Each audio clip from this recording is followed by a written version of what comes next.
रोल्पाको एकमात्र विमानस्थल हो बडाचौर विमानस्थल। तत्कालीन समयमा सञ्चालनमा आएको विमानस्थल अहिले अलपत्र अवस्थामा रहेको छ। संरक्षणमा सरकारी उदासीनताले विमानस्थल गौचरण र खेलमैदानको रूपमा परिणत भएको छ।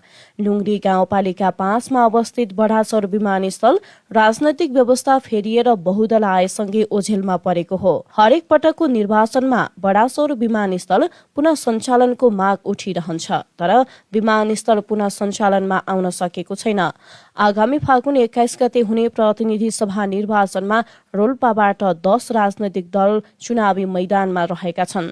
एकमात्र निर्वाचन क्षेत्र रहेको रोल्पामा नेपाली कम्युनिष्ट पार्टी, तत्कालीन माओवादी केन्द्रबाट वर्षमान पुन, नेपाल कम्युनिष्ट पार्टी एमालेबाट गोकुल प्रसाद घरतीमगर, नेपाली कांग्रेस पार्टीबाट डाक्टर सुदन कुमार ओली, राष्ट्रिय स्वतन्त्र पार्टीबाट बालाराम थापा, राष्ट्रिय प्रजातन्त्र पार्टीबाट अमर बहादुर थापा छेत्री, राष्ट्रिय जनमोर्चा पार्टीबाट Megh Bahadur Bista, Mongol national organisation पार्टीबाट कुमार घरतीमगर, नेशनल रिपब्लिक नेपालबाट मनबहादुर घरतीमगर, नेपाल कम्युनिष्ट पार्टी माओवादीबाट चूडामणि ओली र आम जनता पार्टीबाट दिलबहादुर कामे चुनावी मैदानमा रहेका छन्।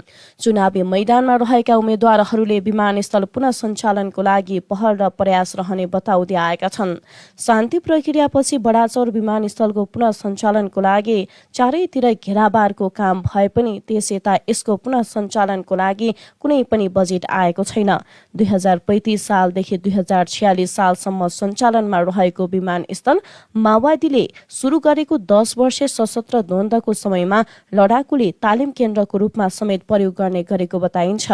तत्कालीन समयमा रोल्पा, डोल्पा, भैरवा, काठमाडौँका लागि उडान हुने विमानस्थल अहिले अलपत्र अवस्थामा पुगेको हो। 2046 सालसम्म सञ्चालनमा रहेको सो विमानस्थल देशमा बहुदल आएसँगै ओझेलमा पर्दै आएको हो।